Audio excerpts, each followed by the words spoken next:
reduced grass cuttings, etc. That is a win-win-win all around.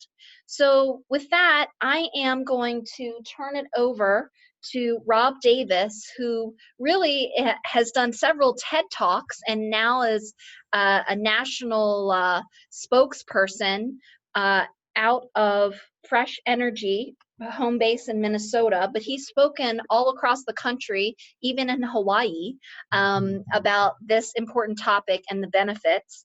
And Rob is going to walk us through the scorecard and some of the cost benefits to these practices.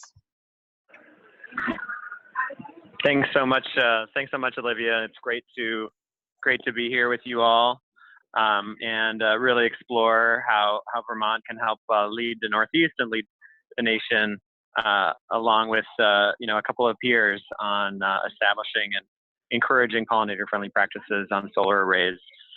So it's not just good. Again, as you mentioned, Olivia, it's not just good for soils and improving the quality of agricultural soils, and significantly increasing abundance of foraging habitat for native bees and also for managed bees. But it's also, there's significant opportunities to save money in the long term or over the life of the project. So these numbers here are from a study that was done comparing turfgrass performance to high performance vegetation throughout a variety of different states. And ultimately, mowed turf is more expensive to maintain than establishing a perennial low-growing meadow.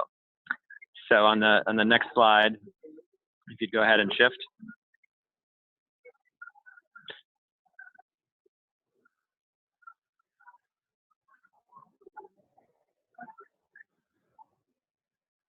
There we go. This is the scorecard that was put together by the working group.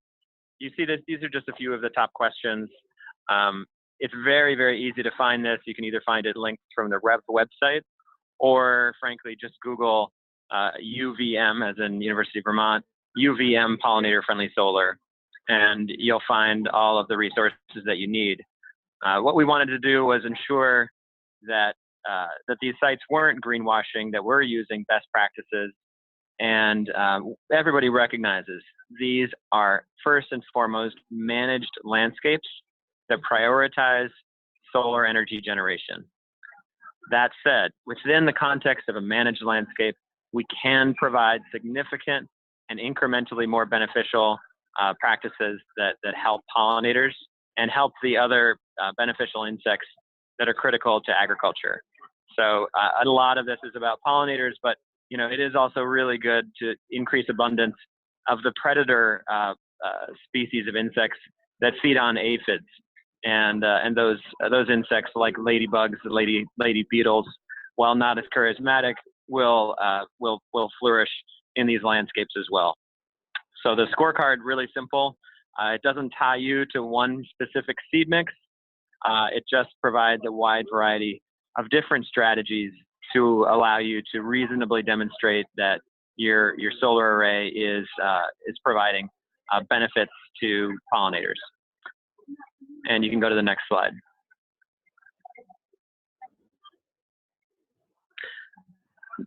Nationwide, there's more and more companies that are procuring their energy in ways that they want it to, meet or exceed pollinator-friendly solar standards. So, obviously in Vermont, that you have Ben and Jerry's that will be having a pollinator-friendly solar array. But then in the rest of the country, there's Organic Valley, the nation's largest farmer-owned cooperative. They are going to be building pollinator-friendly solar arrays throughout southwestern Wisconsin over the next couple of months. And more companies, as they make commitments to clean energy, are seeking ways to make sure that the soils in the land are benefiting, and the local community is benefiting as well from that transition. So thanks again. Thanks, Rob. And Rob is also going to hang in and join us for the expert panel at the end. I'm going to now turn it over to Mike Kiernan from Be the Change and Sam Carlson from Green Lantern Development, who have done several projects, and they're going to talk through what they've have experienced in doing those projects here in Vermont.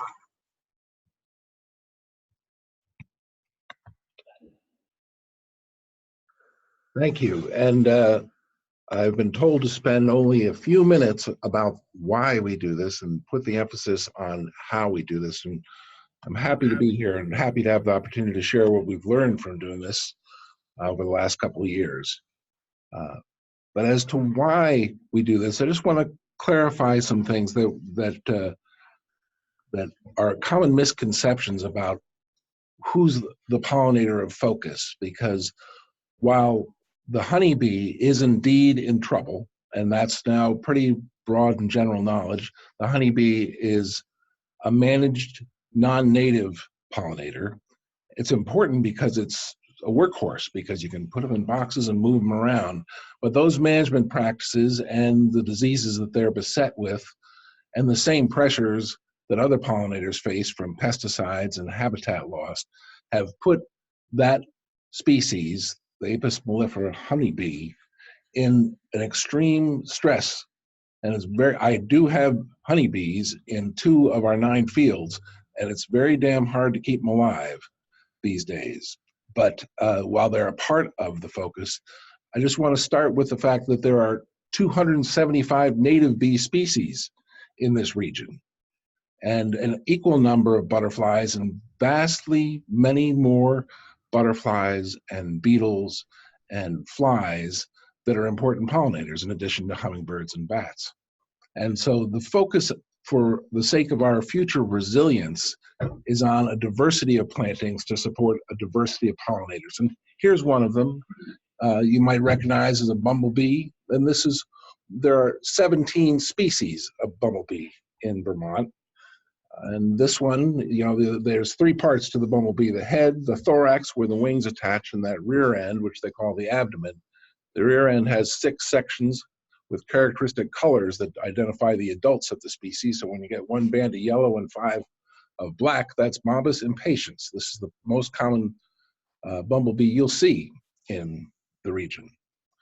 This colorful one has 3 colors: the yellow stripe, 2 orange, a yellow and black. The 3 make it Bombus ternarius. This is one of our fields south of Middlebury, Vermont, Bombus ternarius. And a third that is from that field in New Haven that we're going to talk about today. This looks like a honeybee, but you can tell by its size that it's not, and this is Bombus fervidus. So these are 3 of the 17 bumblebee species. And there are 22 years ago, when my daughter Layla was born, we had all 22, we had all 17 species, and now we're down to 10. So in those 22 years, 7 of those species have become endangered. And of those 7 that are endangered, 4 are gone. They're gone. It doesn't matter what you plant. We won't see them again. And so the essence of this opportunity is that there are species that are in decline, losing numbers of species in an unprecedented way. There's an ordinary background rate of species loss that we understand from the last 100,000 years, which would suggest that if we lost 1 species of bumblebee, let's say we lost this Bombus fervidus 22 years ago, we wouldn't expect to lose the 4th species until the year 3,400. So in that sense, something unprecedented is going on. These are people in southwest China pollinating by hand. They actually began this practice in the 1980s to try and preserve a very valued pair from cross-pollination, to keep the bugs from getting at them. And now they're doing it out of necessity. If you cut an apple in half the strange way across its midsection, you see those 6 seeds. That means each pollen granule got into an ovary, and it's very difficult to do that by hand. There's only certain fruits that are susceptible to it, but these days 100% of the vanilla bean is pollinated by hand, and much of the passion fruit is pollinated by hand because of the loss of pollinators. And this is the century. This is our century that is between 1950 and 2050. Most of us born somewhere in there and hoping to last perhaps beyond the finish line of this map, that this graph that got cut a little bit, but essentially it shows our population growth in billions. And we reached 1 billion people in the year 1800. We reached 2 billion people in 1930. So it took hundreds of thousands of years to make a billion people. It took 130 years to make the second billion. And now we make a billion people every 12 and a half years. And that means an impact on the Earth's surface. And so if we're going to get to, which we will, anything short of a nuclear catastrophe or a biological catastrophe will get us to 10.5 billion people in the next 30 years, it's going to mean a lot more croplands. And this verdant cornfield in Weybridge, Vermont is essentially a monoculture. And to a pollinator, it looks like that. And so does this. And this is the #1 irrigated crop in America, more than all the corn, soybeans, beets, apples, cherries combined, is turf grass. And it's one of those things everywhere we humans go, we put down turf grass to say we are here. And we suggest that everywhere we're seeing turf grass, we should be asking why. So not just solar fields, but underneath power lines and around schoolyards and backyards, municipal buildings. This is the problem. And as we get to 10.5 billion people, we're going to have to recognize it as the opportunity. This is the field we planted in New Haven, Vermont, and our partner in that is Green Lantern Capital. And I don't know if Sam's been able to, Sam, you there?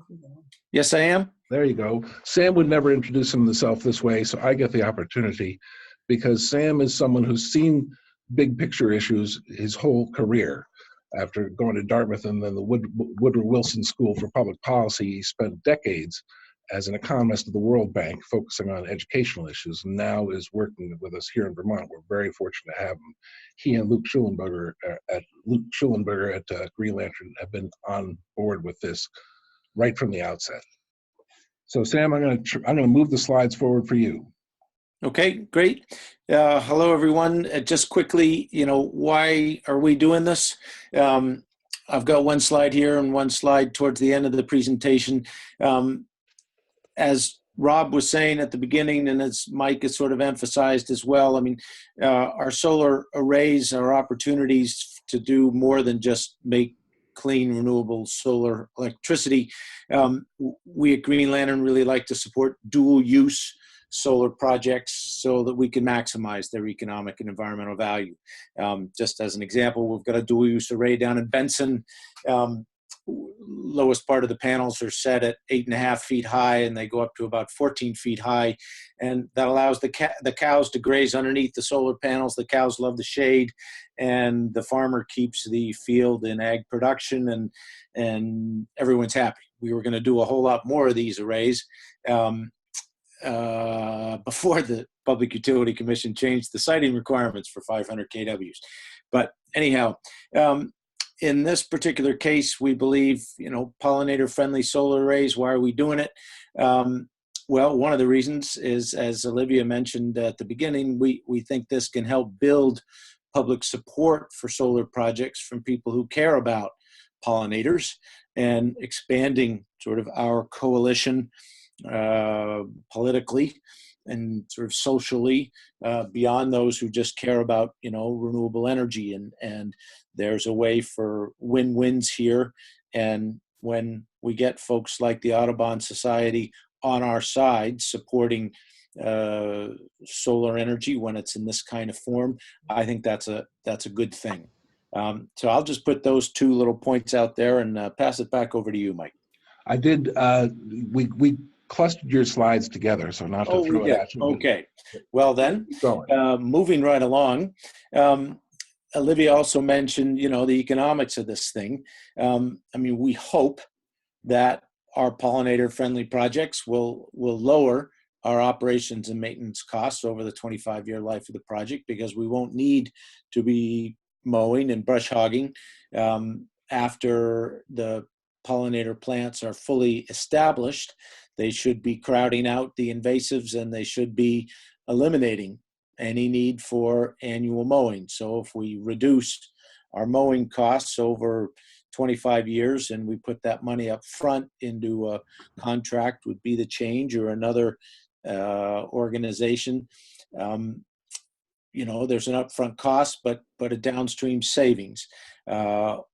We've estimated the net present value of both of those sort of cash flows of all the annual maintenance versus the Be the Change contract. And the numbers suggest that the pollinator-friendly approach is just a little bit more expensive, but the difference really isn't very much, and the difference is small enough to say it's just the right thing to do, and as part of just corporate social responsibility, and it's the right thing to do in terms of building our public support for solar, and if we care about birds and bees and butterflies and our agricultural production, it's the right thing to do. So we're doing this in New Haven. We're also doing it in Proctor with Mike Kiernan, and we're looking forward to talking with him about some new projects as the spring comes forward and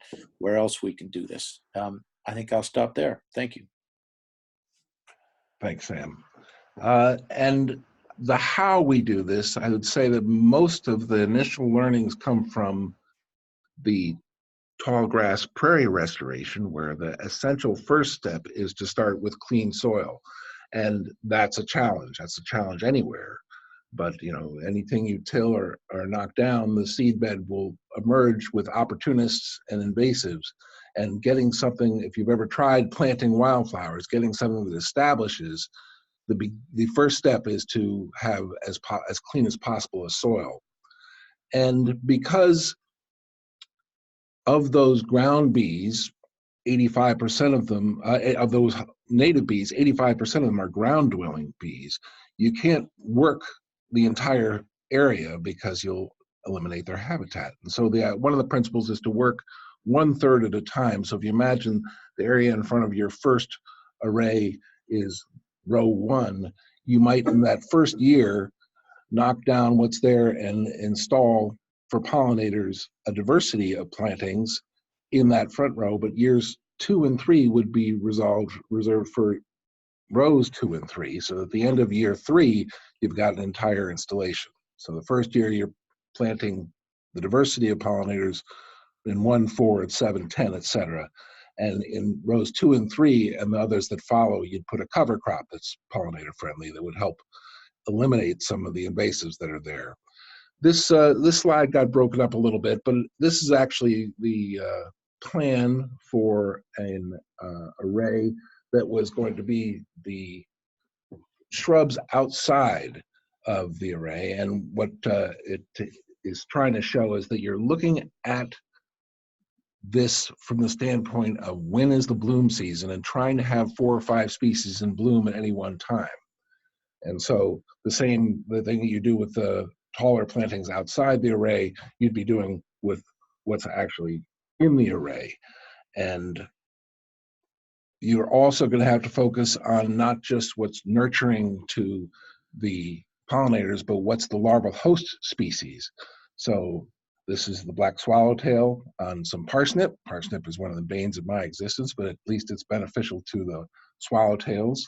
This is a field we first planted in 3 years ago, south of Middlebury, Vermont, and that same field with a different swallowtail. This is our field in New Haven with a variety of milkweed and monarch caterpillar. It's a field in Burlington, Vermont, at the Rock Point area where we're installing a demonstration garden, educational garden for pollinators. Tell the story of solar and plants and pollinators together.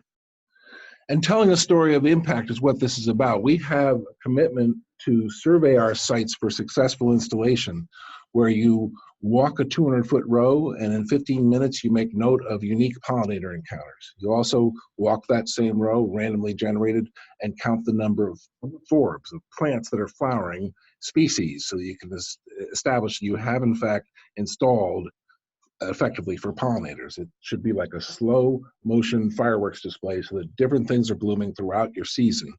And so when you walk through and look for unique pollinator encounters, this first field we planted in 2015 had 37 unique pollinator encounters in a 15-minute, 200-foot walk.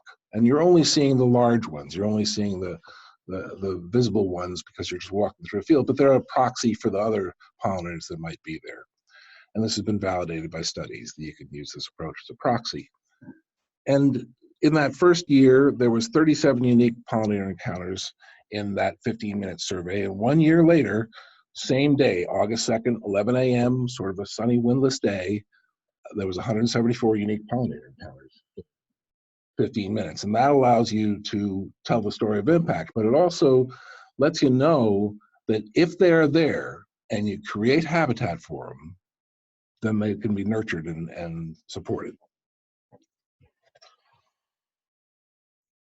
So that's all I was gonna.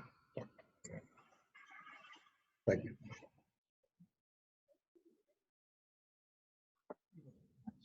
I'm not gonna leave those. So with that.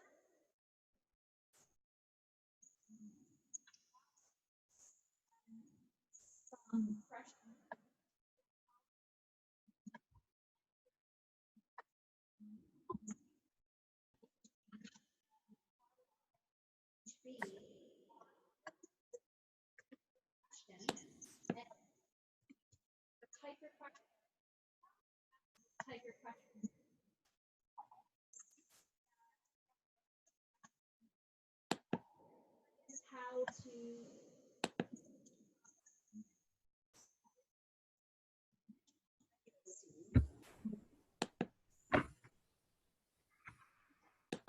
I don't know.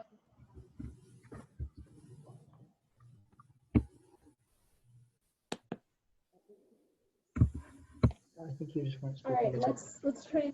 So the first is to know process for meadow habitat differs from conventional hydro seed. Carla or Mike, anyone want to take that?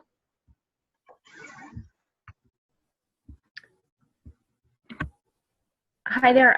My sound just came back right now, so I missed maybe the last 45 seconds or minute, so I need to repeat. Mike, did you hear any of that? Yes, and the question was, how does it differ to plant for pollinators? How's that differ from conventional hydro seed?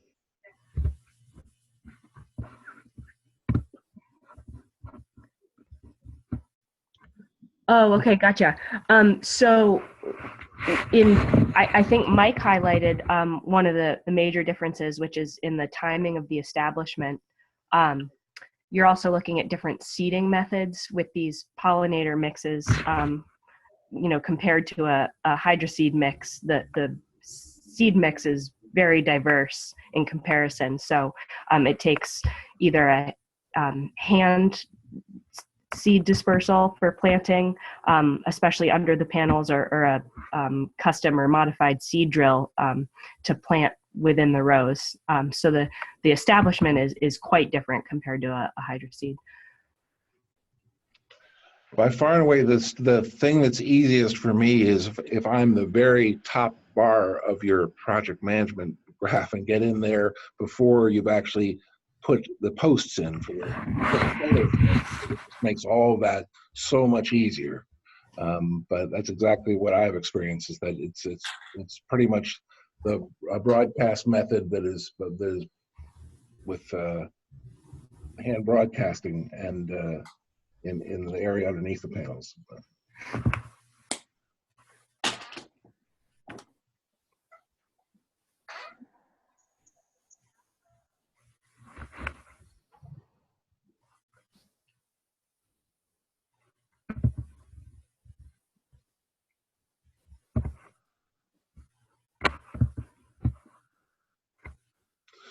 So what I'd say about the hand, I'm sorry.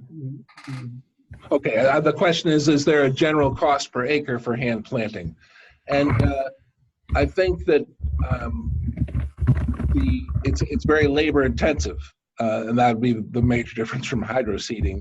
And what it takes to do a 4-acre array or a 40-acre array by hand is two entirely different cost profiles. We have a community of people who support us, who have actually come and help us plant, and accomplish in a single afternoon would take me 3 weeks, and fields that have been amenable to that approach. And that's fun and great to get the community behind it and get the community enthused about solar fields in their neighborhood. And otherwise, it's very labor intensive.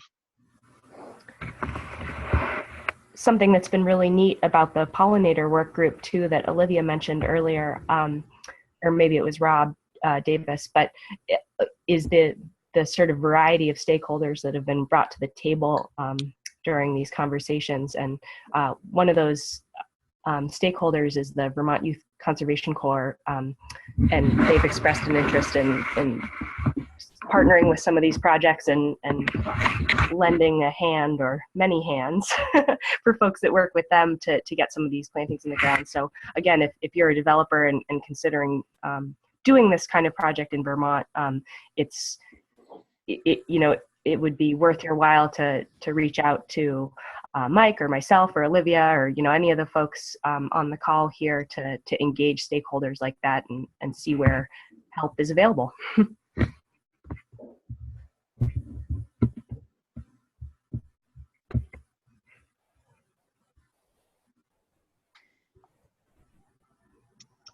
So one of the questions, any experience with planting low-growing shrubs like currants between the rows?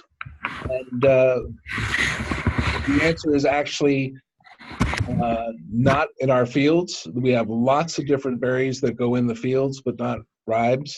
And part of that is because they're an intermittent host, I think, for the white pine blister rust. And there was a time when ribes were things we were removing.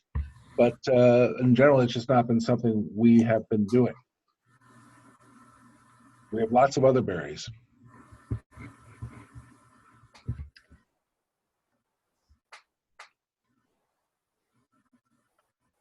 So the question, does the array have to be fenced to keep the deer away from the plants and flowers? And I think the answer is that it has to be fenced because they're required to be fenced, except for very small arrays. And that is to our benefit if we're going to place honeybees, because it keeps the bears off. And there is probably some benefit in terms of deer as well.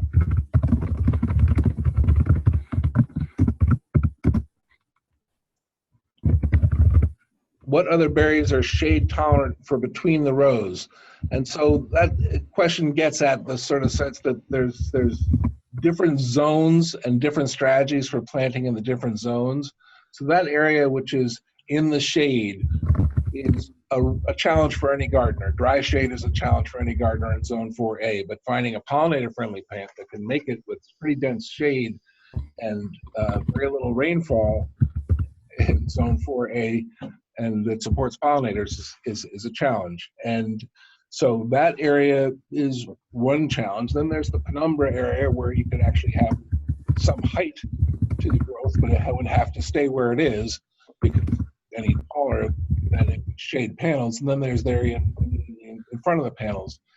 Then there's the fence line. The fence line is something which I think is a great idea to have control of if it's your site, because otherwise it's going to be a perennial problem what's coming from the fence line as in terms of invasives or opportunists that are hard to knock down. So I prefer to have 10 yards of outside the fence line under my responsibility, but also to control.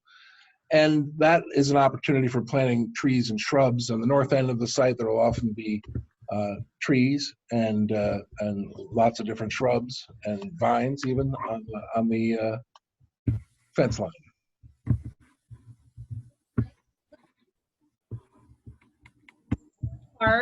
This might be one for you, good Carla or Rob. We just breezed over the scorecard quickly. Are there additional points granted for beginning with graded locations? Can you talk more about the point system in the scorecard, Rob and Carla? This is Rob. Yeah, I'll just chime in with some context. So ultimately, this started from a place where so Dr. Marla Spivak, she's a MacArthur Genius Award winner and a honeybee scientist at the University of Minnesota. Her TED Talk on why the bees are disappearing has more than 2.5 million views. It's a fantastic talk. It helps provide a lot of context in terms of what's really happening out there in the agricultural landscape. And so we worked closely with her to identify a variety of different strategies so that it wasn't, there's a lot of solar companies that want to do the right thing. And we wanted to provide some guidance so that, it didn't fall, if you will, to like the marketing intern, like, oh, I want to make these sites good for bees. I'll just pick up a couple potted plants from Home Depot and stick them in the corner of this 40-acre field and call the whole thing pollinator-friendly. So the scorecard is posted there at UVM Ag Extension.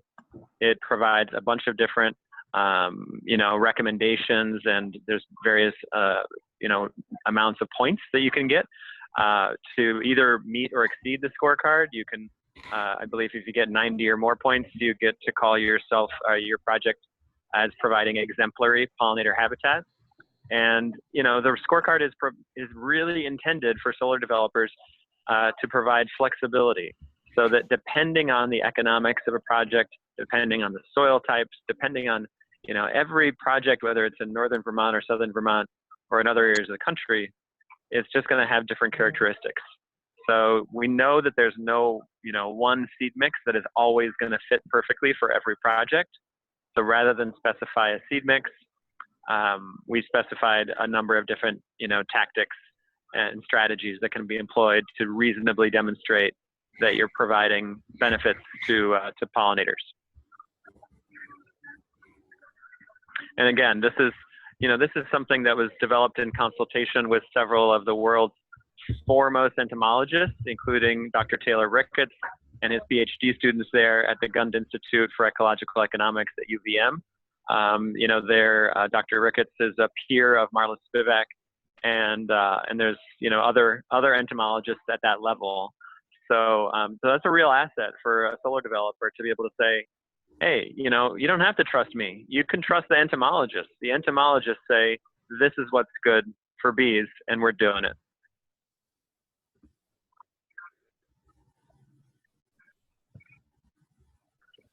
Okay,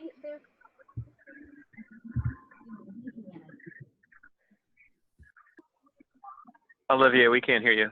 Yeah, speak louder and into it. Oh, can you talk a little bit?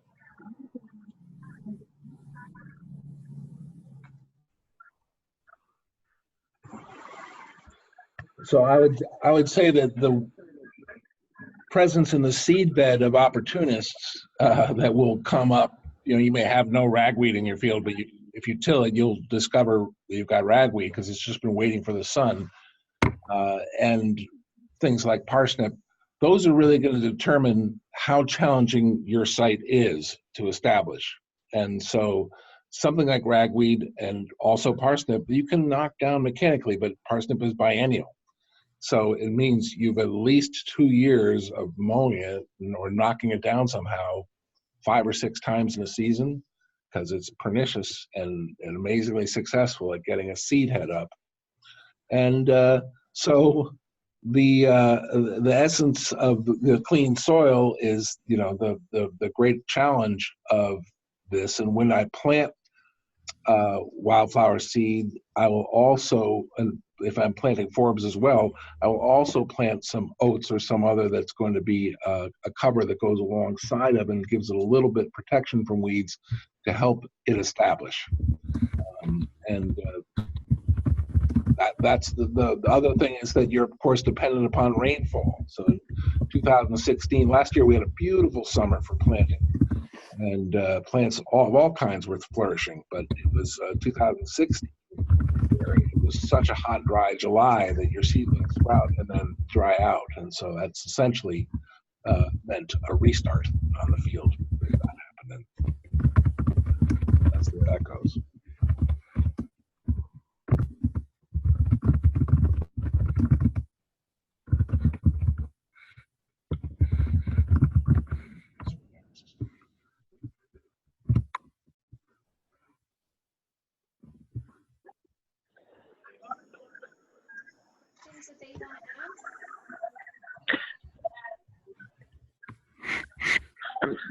Sorry, Olivia, I didn't hear that, but I just wanted to share with the group that I imagine there are some, companies and developers that have projects in Vermont and in other areas of the country. At the Center for Pollinators and Energy at Fresh Energy, we're tracking these initiatives and really helping to catalyze them and encourage them to help pollinator-friendly solar become the default practice for most solar development across the country. We see a great opportunity nationally, as you highlighted earlier, Olivia, to really ensure that local communities see significant agricultural benefits from these solar projects, and we know that whether people are in it for the birds or they're in it for the bees, the honeybees or the native bees, there's a lot to like about solar development planted and designed this way.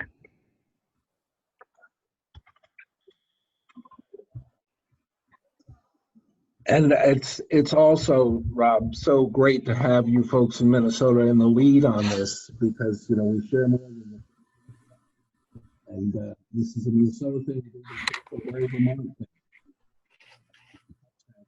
And your success with Fresh Energy. The question about how rainfall and drip lines changes what could grow in what zone, and it does affect. Some plants actually have a split, and allow a little bit more rain to fall in the shade zone, and that's helpful.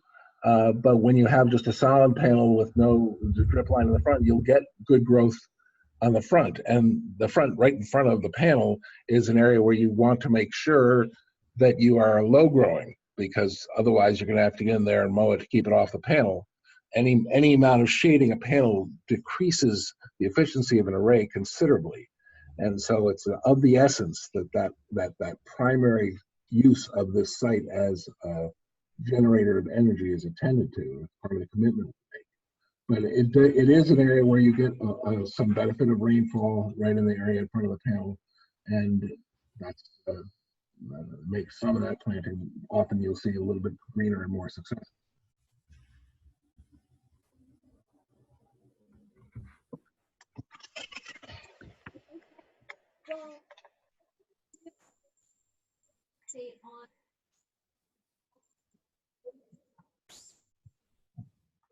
We mentioned that REV earlier this year launched a pledge encouraging folks who had existing solar projects or were planning new solar projects to make a commitment to using pollinator-friendly practices, including the scorecard.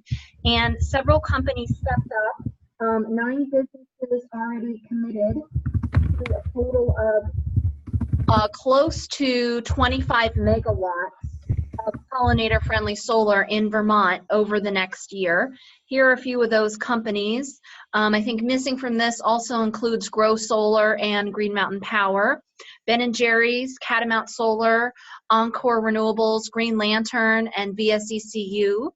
And Mike and our members at VHB and others are ready to help you do this for your next project. So we encourage you to take the pledge if you have a project coming forward. And if once you get your project underway and have your scorecard completed, then you can post the scorecard on the website as well.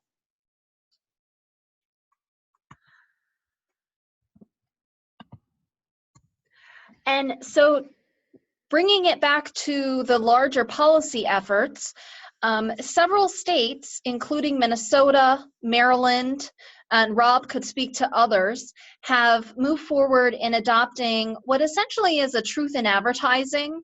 What we want to do, as we're just getting started with implementing these practices in Vermont, is to lift those up who are taking that first commitment and make sure that folks who are doing this follow the scorecard that was determined to be science-based. So Representative Amy Sheldon of Middlebury introduced legislation just recently. Literally, it went into the hopper last week in Montpelier at the State House, House Bill 726, which creates a voluntary certification for pollinator-friendly solar, consistent with what we discussed today, the scorecard that is posted online at the University of Vermont Agricultural Extension's website. And if folks are, it says essentially if you're going to claim that you're a pollinator-friendly site, that you have to be following the scorecard and have it transparent and posted for the public. This way, folks don't claim to be pollinator-friendly and then not follow through with what they said they were going to do. So we have that full transparency. And so we look forward to discussions in the State House in supporting this legislation. And I also want to just make a note that what we really do see this as a long-term investment that enhances our local agriculture, our climate, and our energy economy. And so I want to thank again VHB and Be the Change, Rob and Green Lantern as well for joining us, and all of you who express interest. It's pretty remarkable that here we were able to get over 25 folks and dozens of others participating via email and in the webinar here in Vermont. So we look forward to seeing quite a few more fields abuzz in the future. And please don't hesitate to reach out to us. And if you own a current solar project now and you're not a member of REV, or if you're planning a new solar project, we do encourage you to join us. So reach out via our website, email, or phone. Is there any, let's see, we do have about 5 more minutes. Are there any last minute questions before we sign off?